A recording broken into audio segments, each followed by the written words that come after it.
I'm a Pitbull, and I approve this message.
Hello, good morning. Welcome to Conversations with the Pitbull Live. Down in front, people. All right, hey. So I am Foster Corder. Hey, what's up, y'all? Danny Mason. Hey, and today is Danny's birthday. Oh, wait. Look at that. Hey, it's party up in here. All right, congratulations, doctor. Thank you, brother, man. So how old are you now? Oh, man, I started counting a long time ago. What 29, 30, yeah, 63. It's the new 20, you know 50, what I mean? 50. In dog years, I'm like, man, that's why I failed trigonometry. There you go. Well, congratulations. You made another one. Happy birthday. Because we like birthdays, you know, because you keep stacking them up. Because, you know, the morning you wake up and you don't have a birthday, it's a bad it's curtains. day. It's a bad day. Hey, also, this is a conspiracy, people. It's Cheryl Herker's birthday. Really? Yeah. Leo's in the house. Huh? Leo's in the house. Wait a minute, we got one minute. Let's see what this does. Uh-oh. Well. See? So much for your birthday, Cheryl. There you go. Oh, look out. Oh, hey, wait a minute. man. You have to be cool with them gunshots, Chris. We black men up in this. Oh, man, you killed him, man. You and killed it's a him. Pitbull show. Look at what you did, man. East Coast, West Coast. There you go. Yeah. See, you got two brothers with pit bulls. You see, that's automatic grounds for getting shot. Oh, man. You know, don't wear a hoodie up in this month. Mm-hmm. Hey, so happy birthday, Cheryl. You know, really. So there's a couple of things we want to take care of because today we got wonderful guests who I've been an admirer of for a long time. You know, Fred Cray first told me about this gentleman, you know, and his artwork, you know, and so we've been trying to get him in for about a year. So thank God we do. Paula Archer, are you there? Uh-oh. Good morning. Hey, top of the morning, dear. How are you? Good, I'm great. Happy birthday, Danny. Oh, thank you. Cheryl, happy birthday. If she's with us yet, joining us. No, she probably drunk. It's birthday, you know. She had them mimosas and stuff this morning. Woke up with the French toast and the champagne in the bed. She might not even went to work. But happy birthday, baby. Oh, hey, I heard you got a straggler dog. Yes, I have a kind of a unique situation that I was alerted about from Cynthia. Thank you, Cynthia. This is a dog that we networked back in February or possibly March. The dog was rescued and was in a foster home. Now the foster has decided that they no longer want the dog. So the rescue is Houston Street Dogs. Yay. Yeah. They are scrambling to find a foster for this baby girl. So if you guys can help out, go to the thread, get a hold of Houston Street Dogs, and let them know that you can help foster this cutie. I would take her, but you have to be local. Okay. to the area. So Yeah. All I right. can't. Well, what and local? Where is that at? Houston, Texas. Houston, Texas. All right. It's hot down there. So somebody, In the you know. fifth ward. Yeah, in the fifth ward. That's right. So adopt that baby. We'll put that dog up on the screen every now and then throughout the show.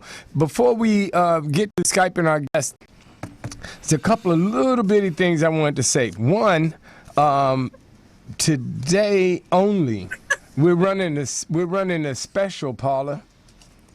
Okay, we're running. If you go to our YouTube page, YouTube channel, Foster's Animal World TV. Not that we care, but Danny made me run this birthday special because it's Danny's birthday and I'm out of poppers. But we're gonna try to make this one go. Let's see.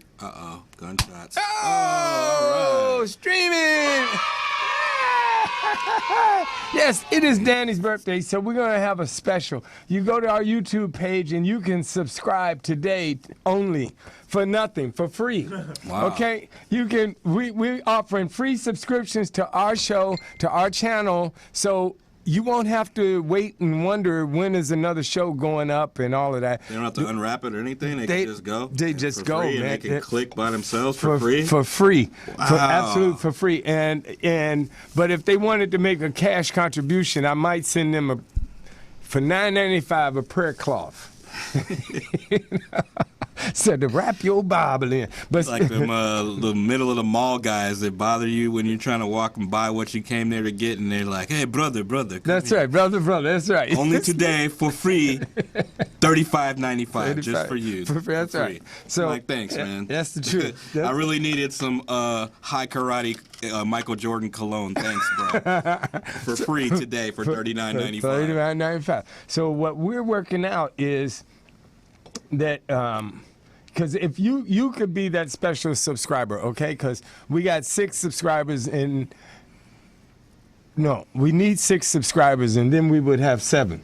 So Nice. Yeah, so you could be the person that kicks us off. But right away, okay, I want to just do this business. It was a couple of things that happened that we have to, because we are on the airways, we have to pay attention to what's going on around us.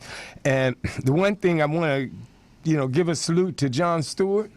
Because he's a fellow talk show guy and, he did like 15, 16 great years and brought a lot of joy and happiness and laughter and different stuff. And it was different. It was cutting edge, kind of like us. Mm-hmm. Cutting edge. What Jon Stewart's did, it wasn't happening before, so he stepped out there and then congratulations to anybody that does something unique and brings smiles to people's faces. So you had a good time. And, It's Jon, interesting how that style became mainstream. Mainstream, huh? Like, you know what I mean? Like, Yeah. and it's kind of like a hybrid and like an innovative kind of approach, and it became the mainstream. That's like, right. And we're TMZ and things like that too. It's Yeah. like those things are mainstream now, and That's it's kind right. of cool. Well, that- we're gonna be mainstream sooner or later. All right. We need just one more subscriber. all right. That we get, and then When we make it, then we can finally let Chris be on camera, and we can just retire. and Yeah, let there him you be go. behind There you the go. scenes, you know what I'm saying?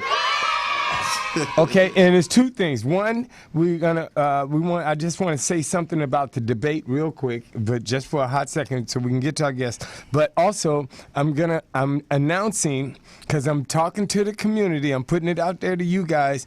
What we're gonna do is, and I haven't worked it out in my little bitty mind yet, Paula, in my master plan to take over the world, is we're gonna have the Foster's Animal World TV presidential dog debates. Oh yeah. Yeah, we're going to ask the candidates to come on, Skype on, be in the studio. They all come through L.A.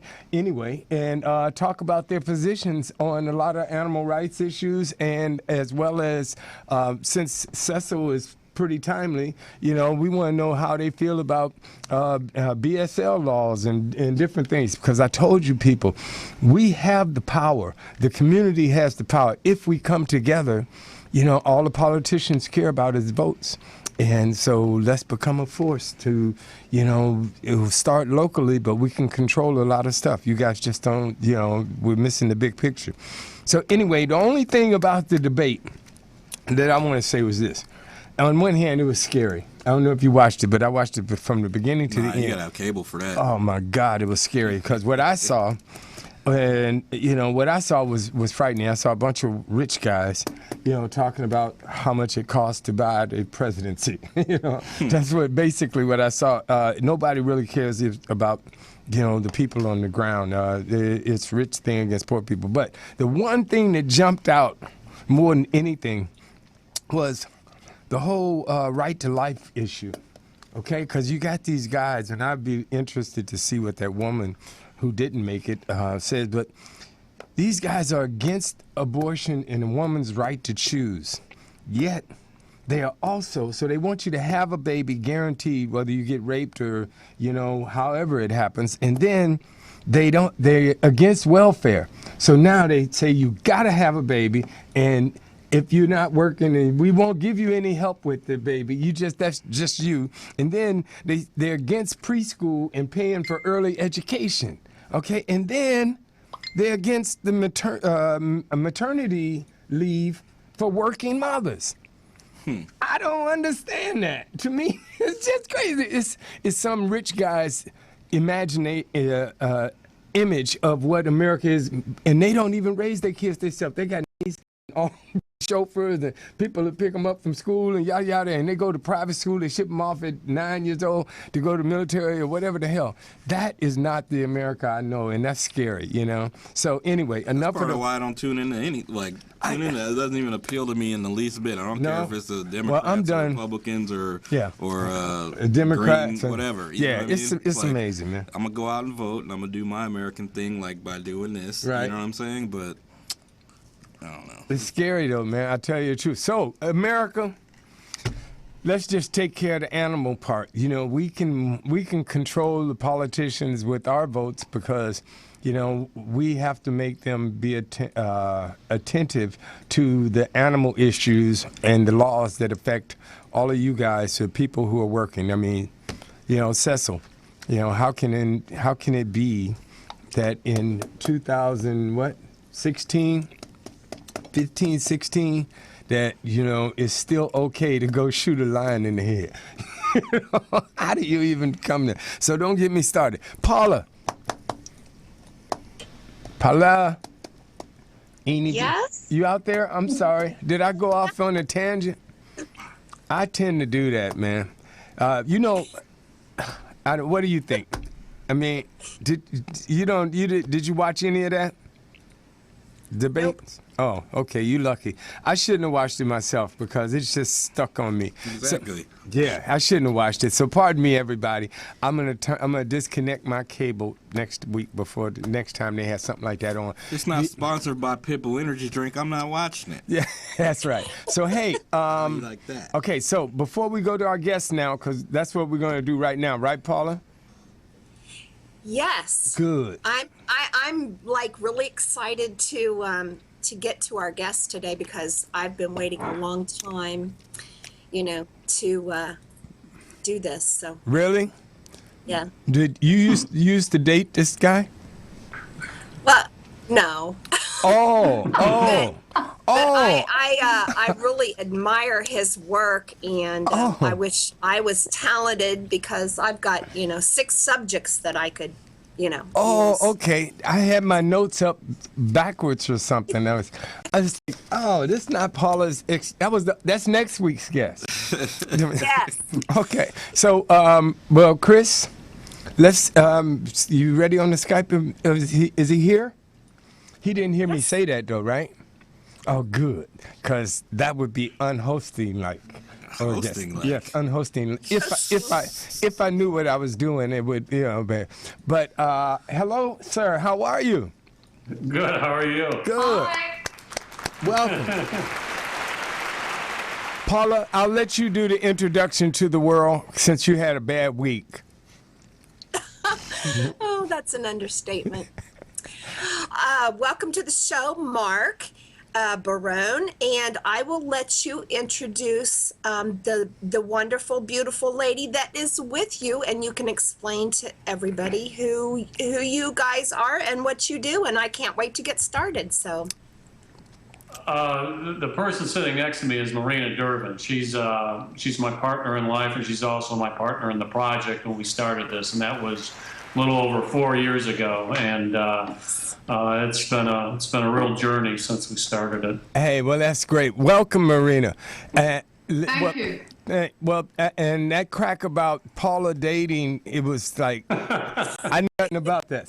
So totally get that, okay? Yeah, I got a hand in his back, you know what I'm saying? So he's a puppet. You know? So Marina, what I wanted to do is, since you guys are together, literally, I want you to move to your right just a little bit, because on my screen, you got cut off just a teeny bit. No, don't you move. Don't you move, Mark. Okay, perfect.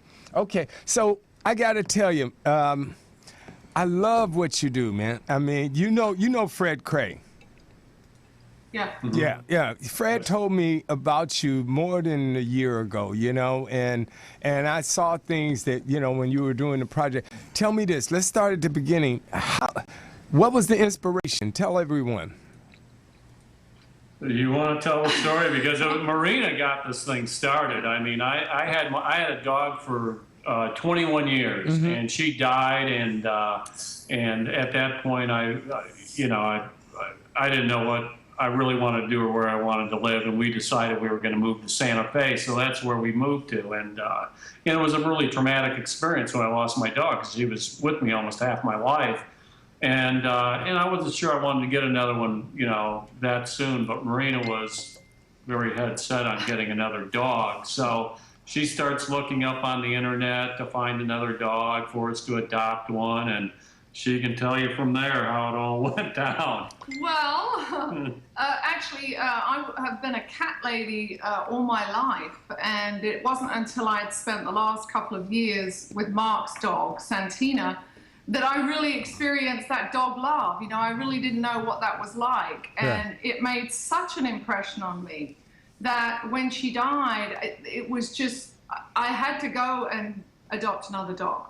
And so that's what happened. So I started looking online, and instead of finding a dog, it was just one of those days that at any other time I could have seen something and just sort of thought, wow, that's overwhelming. But I saw all the statistics of the numbers of animals we're killing every day in our shelters, the gas chambers, I mean, you name it. I was seeing all of these images, statistics, videos, and I was absolutely outraged. I was so offended by it. So I kept sending them to Mark, and this was in a very short window of time. And so his first response was, don't send me that shit. I can't, you know, I don't want to look at it. It's awful. And I said, yeah, but that's what's going on. It's like you can't turn away and pretend it's not happening. So we have to do something about it. And so, being the pushy broad that I am, if I'm passionate, you know, so he, God bless him, I mean, because he really did take it in. And then it was about a day or so later that he came up with the vision. He said, I want to illustrate what we're doing in one day. And if I had the years, I could paint the 1 day's worth of dogs and cats, but I don't have that time. It would take, you know, 7 or 8 years. So that's why he's doing the 5,500 to illustrate just 1 day's worth of dogs. And how many are you at now? Have you reached the number? Yeah, I reached the number. Oh. I finished it up about probably 4 or 5 months ago. I Congratulations, sir. Yeah. Congratulations. That's, you know, because, you know, the one thing that, and I haven't been to one of your exhibits yet, you know, and that's one thing I want to make sure that, you know, we talk about, and where, you know, people can go to make sure they can see schedule for your exhibits around the country, around the world and stuff.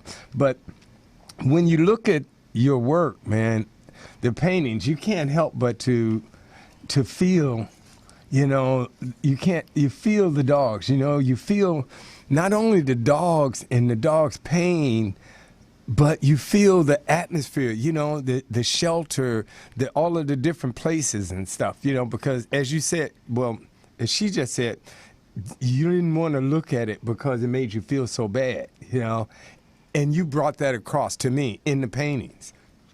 Yeah, it was, you know, I remember when I first started it, and I remember the documentary filmmakers were talking to me about it, and they said, what's the hardest thing? I said, well, when I got done with like the first 100 paintings, you know, it was like there was no horizon. You know, I mean, it's like I started calculating in my mind how long it took me to paint 100 paintings.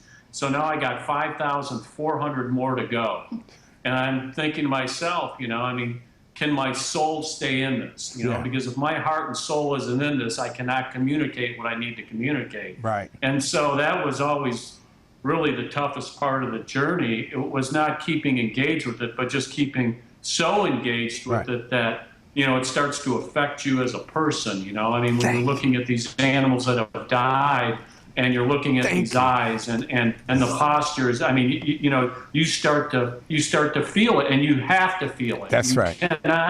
You cannot not feel it and then think you're going to paint something that's going to move anybody. That's right. It doesn't work that way. So, I mean, you have to feel it inside. You're so right, man. Listen, the question I want to ask is, how did you go about picking the dogs? You know, what pictures, you know, you would take and what shelters, and did you try to go around the country, different shelters, and pick dogs? But before you answer that, I just have to say something, because what you just said about feeling it after you painted the first 100 dogs and that paint and stuff. Right now, there's a lot of things going on in the rescue community that our show is involved with a lot of the infighting, you know, and it's just ugly. And I'm trying to explain to the community, to a lot of people, what's really happening, because they look at it on the surface of people attacking one another and being nasty and trying to destroy people's reputations and lives.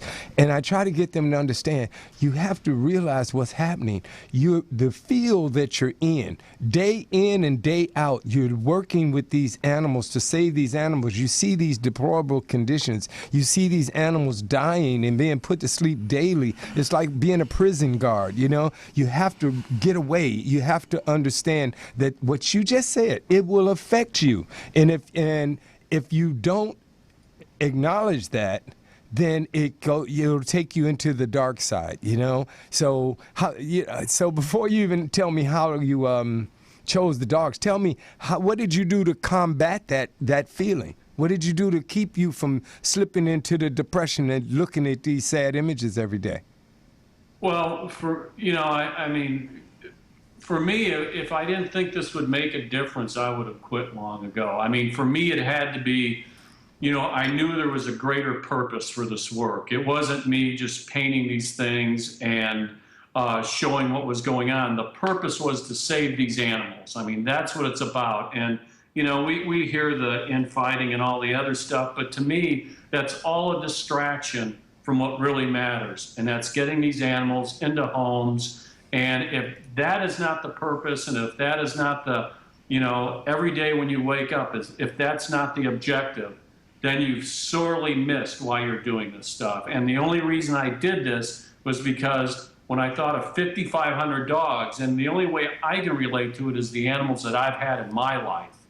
You know, and I'm thinking about my animals, if they would have never made it out of a shelter, and how much they meant to me, because these are souls. I mean, we're talking about souls. And, you know, if you've ever had an animal, you know that the connection that you have, I mean, it's a bond that I don't know if you can explain it. I don't know if you can quantify it. I don't know if you can make a description of it, but it is there.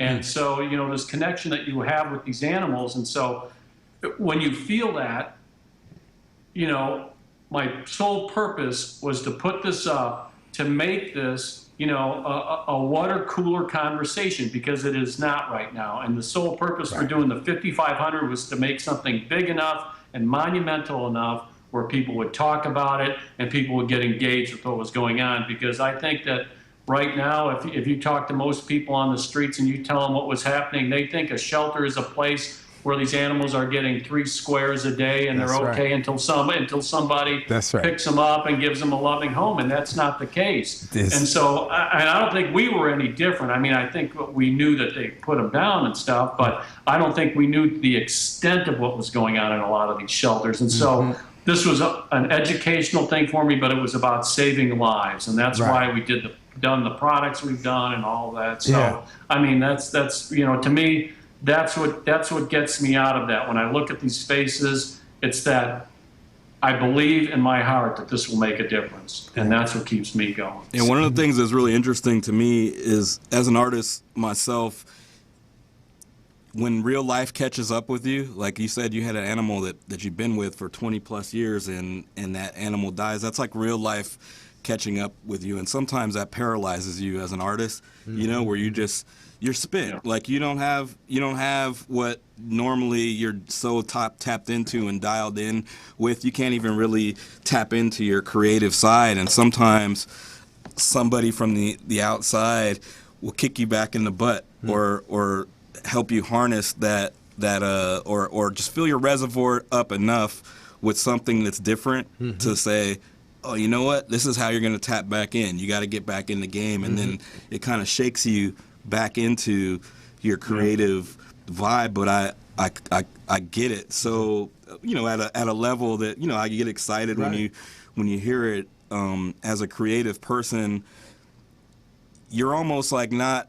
You don't feel good if you're not doing something that has some social relevance or some social good, because you're like, yeah, I got these skills. I could be painting whatever. I could be painting somebody's like brochure for their magazine or whatever. You know what I'm saying? But when you're doing something that does have some social relevance, even if it is ugly or even if it is on a subject that will tax you even more or deplete your reservoir, it's so much more fulfilling, especially if you can make it big and you do feel like it will do something. So I get it, man. That's awesome. You know, it's just seeing the work is, you know. So tell me this, cool.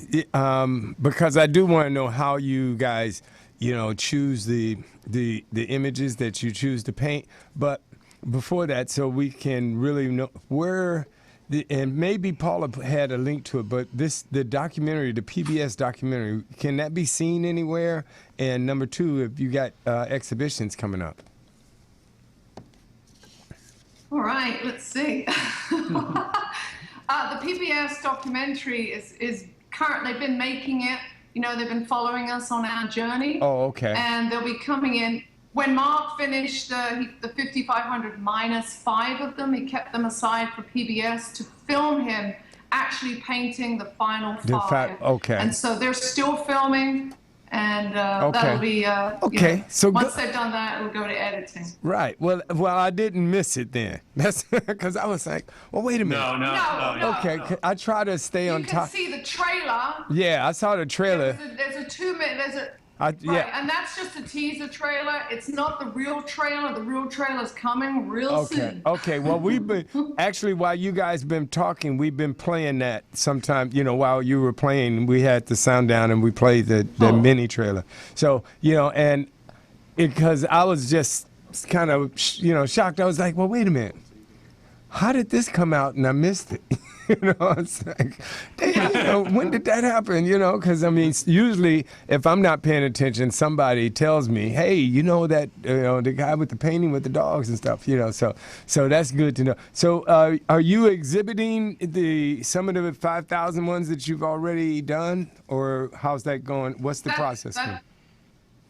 That's the next step. You know, phase 1 was the production, getting it done. Phase 2 was getting the rescue rewards program going with products that give back to rescues. And so we just launched that. And step 3 is actually finding a city to actually get this up as a permanent museum of compassion. And so we haven't yet found the right city or the right people to partner with. And in addition to that, Mark needs a studio to complete the rest, so the filming can continue, but we haven't found that yet either. So yeah, and one of the things is that, you know, like a lot of people ask us if it'll travel, and they don't understand this is all done on like 1/2-inch MDF board, and so the exhibition, if you were to ship all 5,500, weighs about 8 tons. So I mean, it is a huge exhibition. I mean, it is heavy. So you know, we. Go ahead. No, I was just going to say, what part of the country are you guys in? Right now, we're in Jacksonville, Florida. Oh, okay. We finished the production in Louisville. We finished it in Louisville, Kentucky. Okay. And now we're in Jacksonville, Florida, exploring Florida and also the Northeast region as possible home. Man, you guys should display it down at that stadium that's empty with the Jaguars down there. Ain't nobody going to see those games. They They got a full empty stadium for you guys to put all those paintings. You know, they'd be like, hey. That's funny. That's the truth. So, have you guys looked at the West at all? The West Coast? Well, it's just a matter. I mean, I lived in Brentwood for like 5 years. I know a lot of people, and somebody on our board is from there as well. Okay. You know, so Yeah. I know it. It's just we've had so many people that are full of shit. Oh, you know, God. They Hey. say they're going to help. They don't. They just don't do anything. That's Bunch of people with PhDs piled high and deep. Yeah. Hey, so you know a lot of our people. Because, you know, hey, Paula turned me on to a new term, man, that it came out of one of Chris what is it? What's his name, Paula? Chris, the Rock, Kid Rock. Yeah, Fode. Kid Rock. Yeah, Fode. That, you know, you have to tell all those people full of shit. Are you guys familiar with Fode? Nah. F-O-A-D? Nah. Oh, it's a great song, man. You have to YouTube it. It's Fode. It's like, it's a song by Chris. What is it, an acronym? It's an acronym for Yeah, something? it's Fuck Off and Die. It's a wonderful song. It's one of the best songs that I've ever. It's Fode, man. It's called F-O-A-D. And Paula turned me on to it, and I've been hooked ever since. I'll be honest with you. It's like, it's the great song. It's like, this guy can write music. I was like, hey, the hell with, you know, what's that? Billy Joel and, you know, and Earth, Wind and Fire and Stevie Wonder wrote some great tunes. No, Kid Rock, Fode. I wanted to ask just a little bit about the process of these paintings. Like, are they based off of still photographs, or are you sitting with some of the animals or the scenery, like when you're doing it, or are they all based off of photographs? How do you pick them? Yeah, how do you even get started with these wonderful paintings?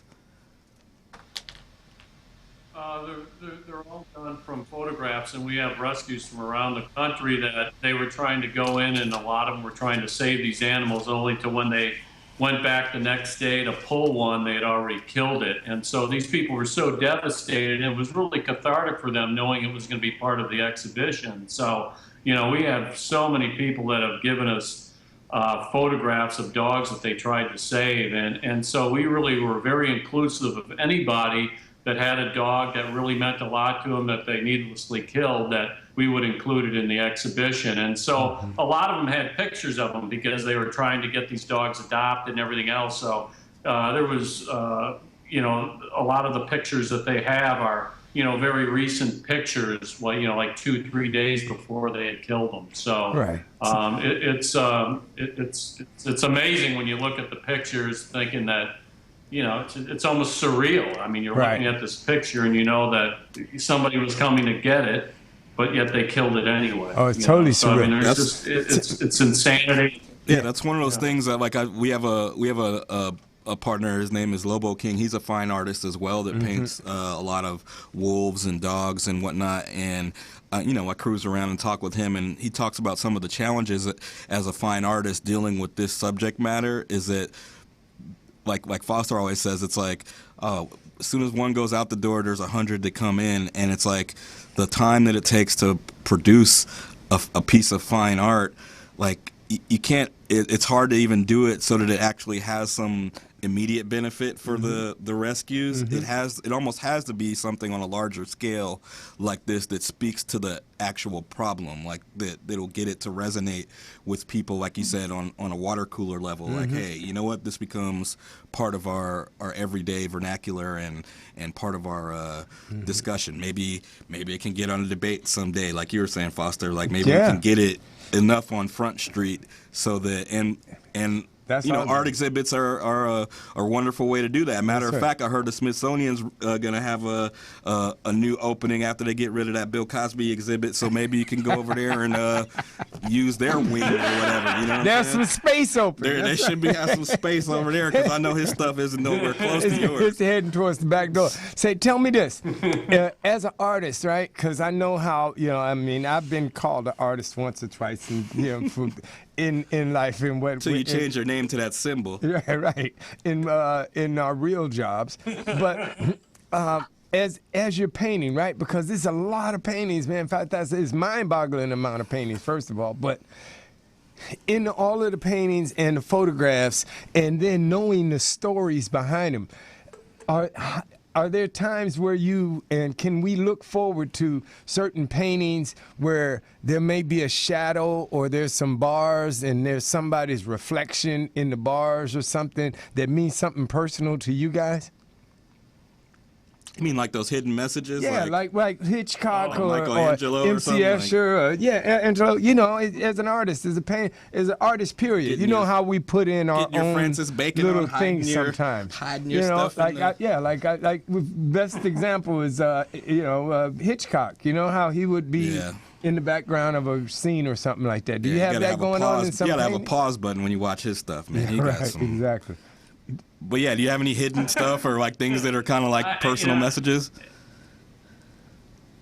I'm sorry. I haven't done that. I really tried to stay pure to the animal and stuff like that. The larger ones, the 8 foot by 8 foot, because there was like 11 8 foot by 8 foot paintings, and I still have 4 or 5 of those to complete yet. And those deal with a lot of big issues, whether it's Dogfighting. Oh, Lord. all that stuff. Yeah, well, BSL, and so Right. the large paintings do that. So, and I've incorporated a lot of text in there with it. And usually I don't put any text in my paintings, but I started incorporating text into the works to really tell the story a little bit more. But it doesn't read like a newspaper. There's bits and parts and and all that. So when the viewer looks at it, it's the experience is trying to figure out, okay, I see. And the nice thing about the 8 foot by 8 foot is that it commands a presence there, So it's different than the 12-inch by 12-inch paintings. Right. When you sit in front of that thing and that dog is twice as big as you are, there's something that you have to confront. And so you're looking at this, and then you're confronting the text, and you're trying to figure out what's going on, but it will tell the story about what's going on. Right. And so I've stayed pretty true to the animals and their spirits. That's and good. And tried to really pay some reverence to these dogs that have needlessly died. Well, I You could tell always you- layer. Yeah, You I could know always where you're layer it coming up, from, right? with my Yeah. work that I Right. Didn't they do that with some of those old paintings The where they'd be paintings- like, man, there's 12 paintings under this. Well, 100 painting. years from now, they scrape off Yeah, and they they- find he had another painting. Yeah, behind it. it'll be dogs playing poker under this immaculate this immaculate dog fighting piece. It's like, yeah, under there can't get rid of dogs playing poker. But hey, I don't want to, give you suggestions, but Yeah. just in that text, in as you're adding text into some of these paintings, if just by happenstance, as you're putting together a sentence, the first letter of each word ended up with the acronym CWAPB. Who'd have known? Wow, Who you gonna gotta find a know? license plate or a little dog tag or something. You get one of them fine paintbrushes out and just, Yeah. you know what I mean? Hey, man, I'm telling you, though, it's like, we can't tell you enough of how we love what you're doing. As so many people, as you've heard around the world, told you, I'm sure. So with us, you got a open slate, man. If you guys are ever in California and she's back in her old Brentwood neighborhood, we're like 7 minutes from Brentwood. Okay, so you guys got to come by, come in, be part of the family. Put your feet in the cement or the dog poop. We can't one of the front, whatever we got outside at the time. I wanted to ask, are you formally trained as an artist, or is it something that you just discovered along the way somehow? Are you like, hey man, I was selling insurance and I decided to stop at the arts and crafts store. Where's the artistic ability actually come from? I've painted most of my life, but I went to school. I went to University of Minnesota for my Bachelor's of Fine Arts, and then Southern Illinois University, I got my Master's of Fine Arts in painting and printmaking. So, I've done a lot of printmaking. Most of my stuff was narrative. Everybody, most people that know me think that I'm a dog painter, and I'm not. I always painted the human condition in all its forms. And so I was never really reluctant to, delve into the dark side of the human condition, and Hey. And that's really where it was. I had done that before, so it wasn't really a huge leap for me to jump into this project. But I'd never done anything on this scale before in my life. Well, hey, guys, hold on. We got to take a break to pay for some of this airtime with our one and only sponsor, Pitbull Energy Drink. So, and that's a coincidence, too, because a lot of people think that I'm a journalist. For some reason, I can't even understand that. We've never been. We're just two guys with Pitbull energy drinks trying to educate the world about some animal affairs. We'll be right back after about 30 seconds or 1 minute, depending on. Hey, are you tired of those same old energy drinks with bad taste? Make a switch to Pitbull Energy Drink with a guaranteed no aftertaste. Pitbull offers more energy with ginseng and vitamins B6 and B12. With a ginger ale lemon lime flavor, Pitbull meets the consumer's demand for better tasting and healthier energy products with a guaranteed no aftertaste. Make a switch to Pitbull Energy Drink. Pitbull offers more energy with ginseng and vitamins B6 and B12. With a ginger ale lemon lime flavor, Pitbull meets the consumer's demand for better tasting and healthier energy products. For more information on Pitbull energy drinks, bars, and mixes, visit their website at hiphopbev.com. That's hiphopbev.com. Online orders available at hiphopbev.com.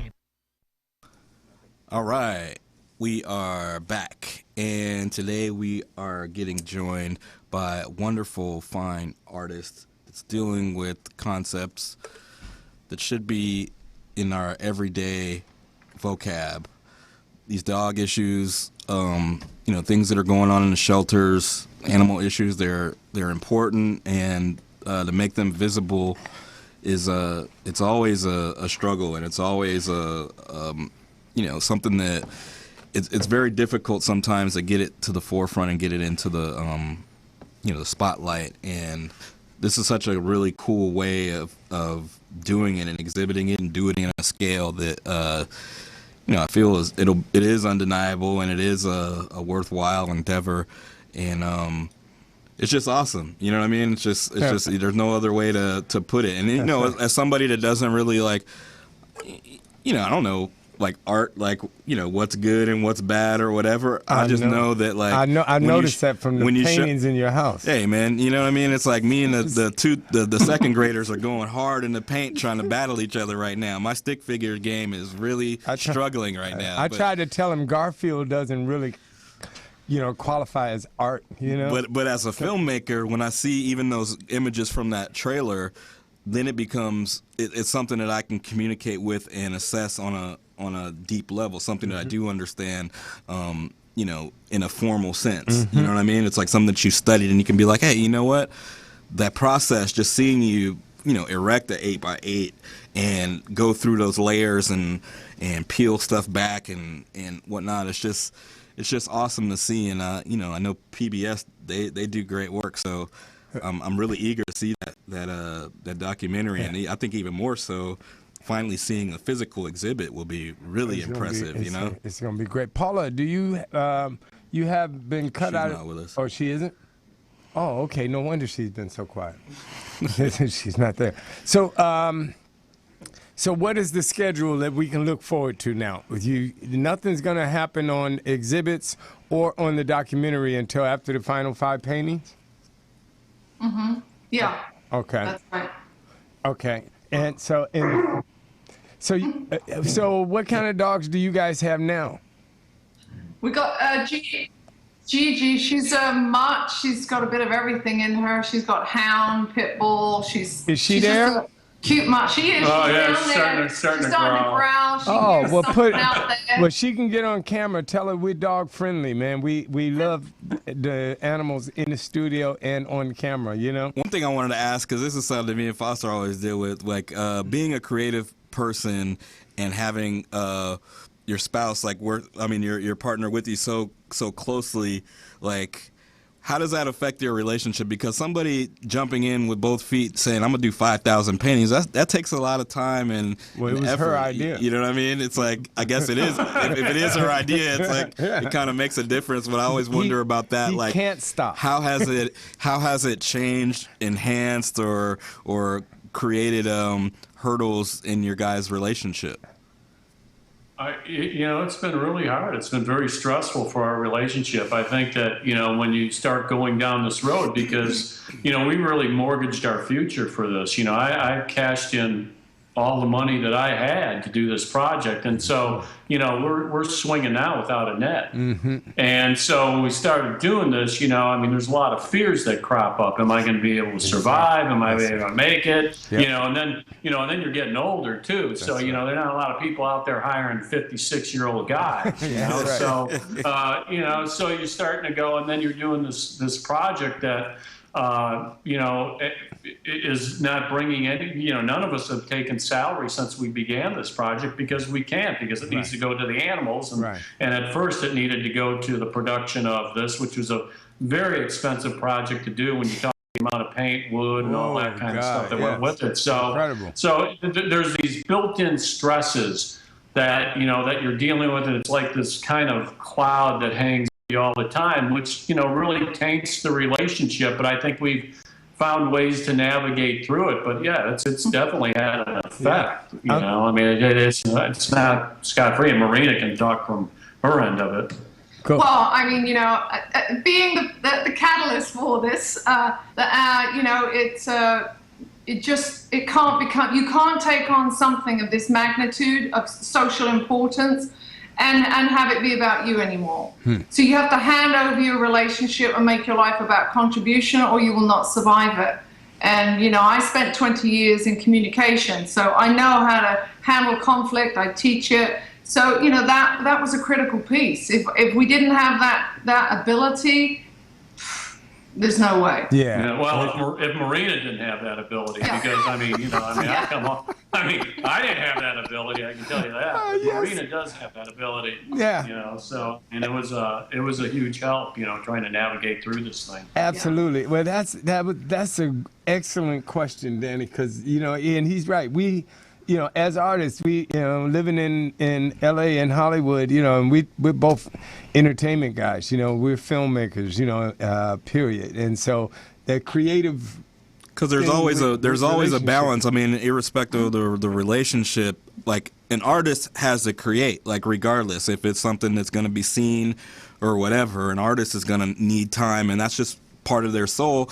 We got to do our thing anyway. It doesn't matter what it is that you do or whatever. We're going to be doing it. But when we, it's almost like for people that aren't artists to understand or validate what it is that we do, sometimes it has to be something that's acceptable or understandable by kind of like regular people. You know what I mean? So, even though you feel like, hey man, I've been an artist painting the human condition my whole life, but this is something that will kind of like validate me for regular people.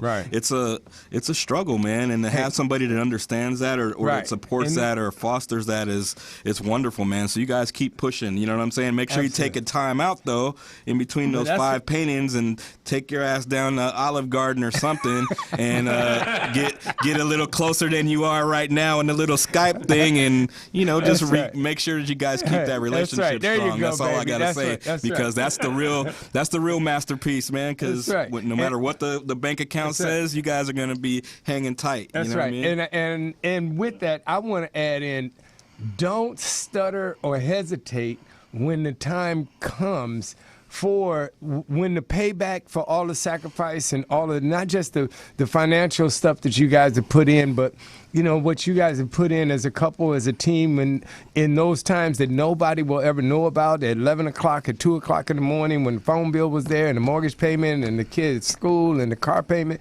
insurance and all that stuff, and you guys put all that into these paintings. And don't be afraid to take what you guys need to get out of it, when whoever, because I know how these foundations are and all. That's the reason that we fund this show ourselves. We're taking this Pitbull energy drink cans back to the recycler, baby. So we pay our own way. That's like 3 seconds of airtime right there.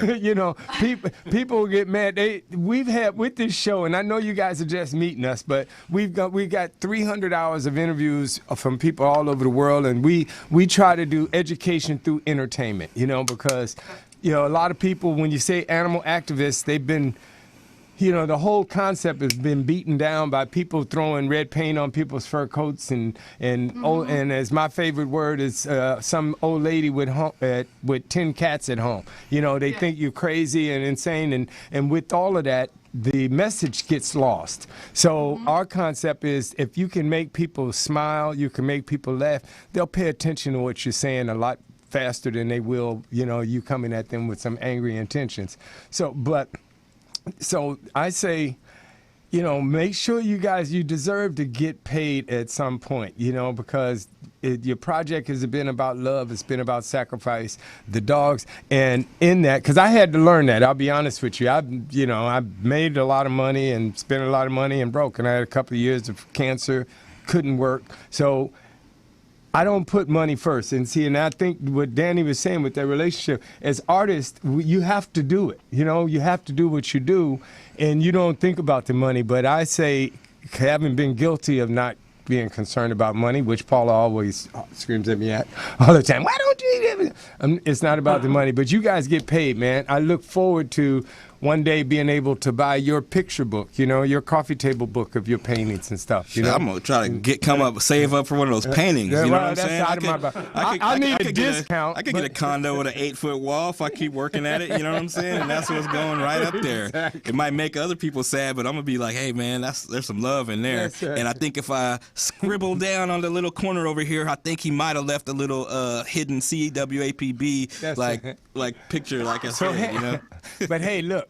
The time is getting away because we have to get Paula back in here, because one thing that we do on this show each week is we try to get dogs rescued and find homes for animals. And we started off getting and we, you know, because I want to make something clear. We've started with getting 2 dogs adopted every week, and we're up to 12 and 15 and sometimes 20. We don't do it ourselves. Me and Danny actually have nothing to do with it. It's Paula's work that she works with rescues all over the country and around the world to help feature their dogs, and they report back to us how we assisted them in getting after the show. If a dog has been sitting somewhere for 3 weeks, you know, a month, and then we feature it on the show, and then all of a sudden the dog leaves the next day or two, we don't know because we don't track statistics, but the people report back to us, thank you for having the dog on the show and he got rescued.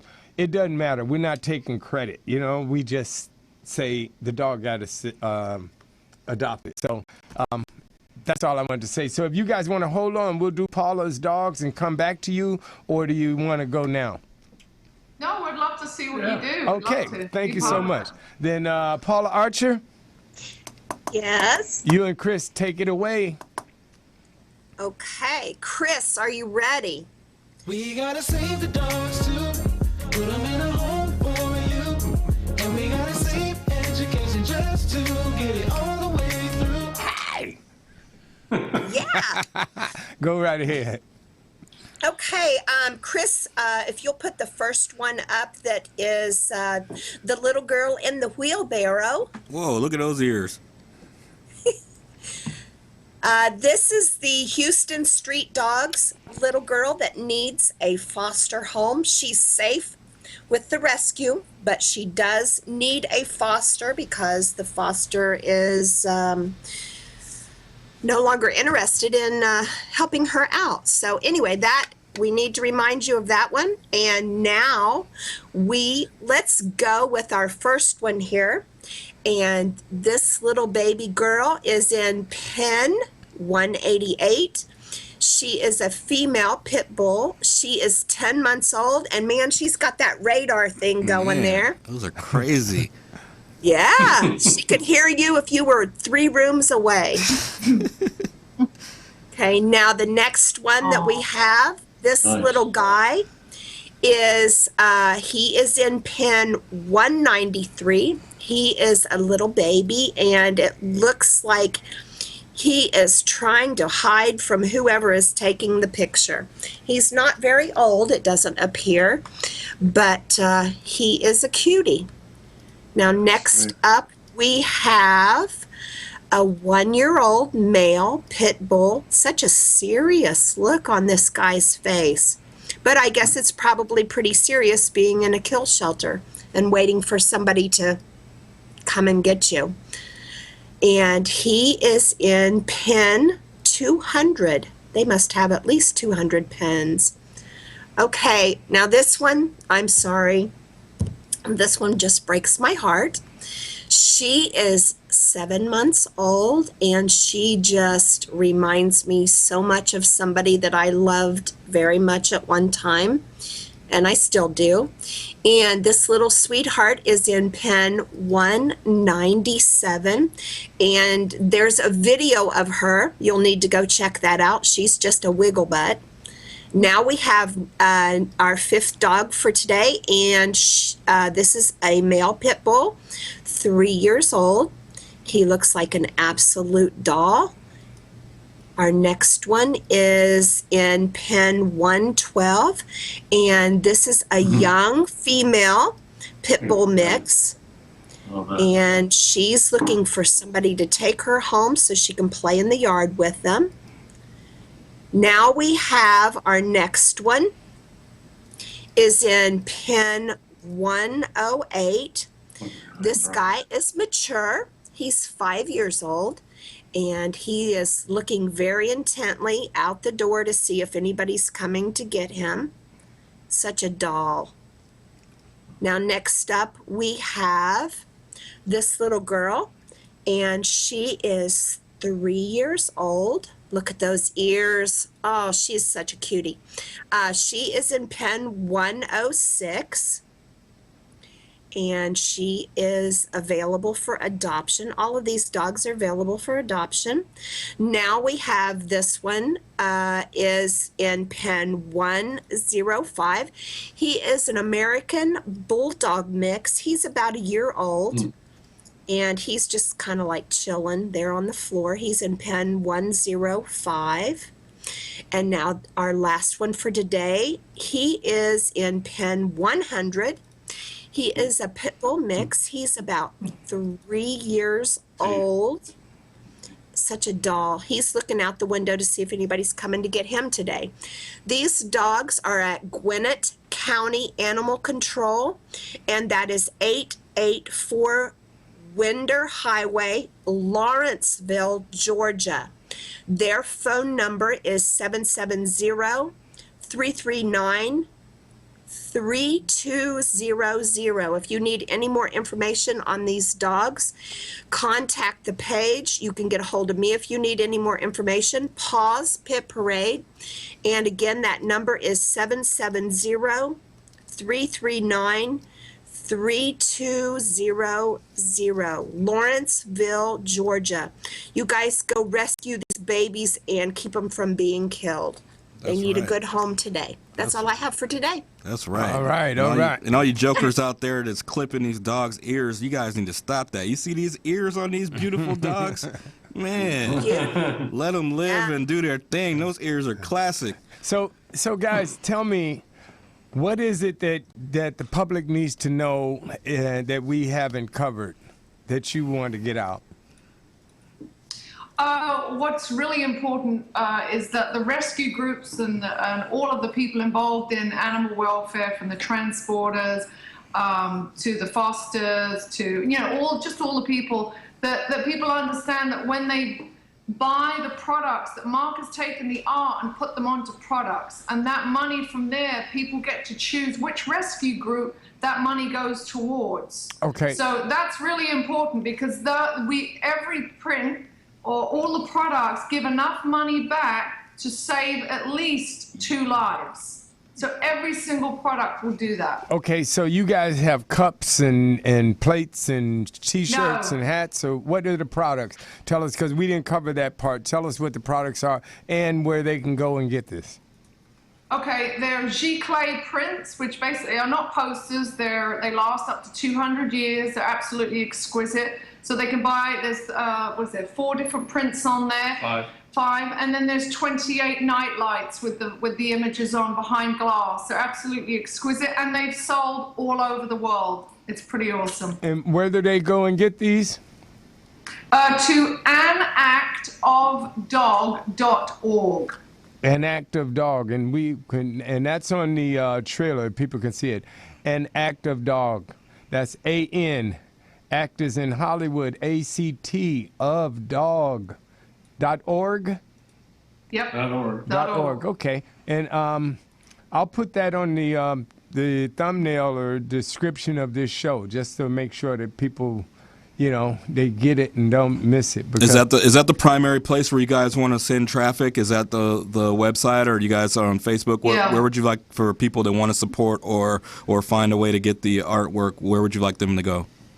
They can come to the website, and they can also come to our Facebook page. There's Mark Baroni, and then there's an Active Dog Museum of Compassion page. Okay. And there's a shop page on there too. So all of the above, they can get a hold of us, and the whole point of this is to be able to have that fund save lives. Right. The bottom line. But that's great. Well, I tell you guys, I know this is just the beginning. We're gonna see each other and do some more stuff together, because we're presently, we're on the big for film funding. So, that's what I spend my days doing, is begging people for a budget so we can, because we got a couple of films that we're trying to make. And so it would be great to have you guys involved in some capacity for sure, because what you do it's all art, right? Yeah. It is. Yeah. It is, Yeah. And definitely any way we can support, to us, it's about community, and we knew this project this is very media driven. Media has covered us in every country around the world, and Oprah's covering us next. Oh, well, so it's awesome. Well, if Oprah's coming to you, let me know, because I just happened to be dropping by to bring that cup of sugar that I owed you guys from the last time I borrowed. Because she and I have been missing each other, for a long time. So, that's like... Oprah is off the chain, man. You hear like, that? The Pope said he wanted to meet Oprah. She said, "Can you come by my house? I got more space." for She's had 22 dogs. Yeah, well... She's not playing. And she needs one more named Foster. The thing is this. We for the first year when we did this show, every show we would end or begin with saying Oprah didn't show up today. We've been, because she's big on our hit list, for a number of reasons, especially now that she started acting and she's making movies. She doesn't know, we got 2 movies that's perfect for you, Oprah. So Oprah, I'm glad you guys brought Oprah up, because we haven't spoken about Oprah in a long time. And you have to look at some of our old shows. We're not going to get into it, but yeah, you hit a nerve around here for that. That's our black beauty there, buddy. So anyway, guys. Man, an hour goes by really quickly, but thank you guys so much. And this is your way of supporting us. It's just joining us and sharing your cause and the work that you do and just your wonderful personality. So thank you guys very much, and thank you, Paula, for finding and hooking us up. And Fred Cray, wherever you are, the mythic, the legendary, for putting it in Foster's ear to even have us think about bringing these wonderful people on our show. Fred is living it up now. Good. I love it. He deserves it. Yes, he does deserve it. Thank you so much. Thank you. Well, we really just want to say we appreciate you, Foster and Daniel and Paula and Fred out there, for caring. Really caring in a real way, not bullshit, straight up caring. That's right. See, Micah, y'all got to come back here again, because you guys curse and shit. And I tell people, that's our show. We're straight out, real, no holds back. We're not a kid. We're not the kids show. We could do Saturday morning. That's another show. But this is adults, because adults are the ones that can affect change. Kids don't abuse animals. Adults abuse animals. Kids learn from adults, and we're about educating the adults. So fold. Ain't that right? You know what I'm saying? But this is a wonderful birthday treat from you guys, and thank you very much. Made my day. Got it kicked off the right way. So I finished my first drink of the day, and I'm gonna go get on to the rest of them. Believe that. All right. Take care. All right, you too. All right. Thank you, everyone that listened in, that cared enough to take the time. That's right. And if you missed it, you're watching this right now on YouTube. And again, on our archive, it's on Foster's Animal World TV on YouTube. And today only, free subscription. You hit the button down there for Danny's birthday, and you can subscribe for free. And we won't charge you. That's right. Come on, you're a good smelling guy. Come here. The Michael Jordan cologne is free today. That's right. Take care, guys. All right. Bye. You too. Bye-bye. I wanna wish you a happy birthday. I wanna help you celebrate. I wanna wish you lots of presents. I wanna help you eat your cake.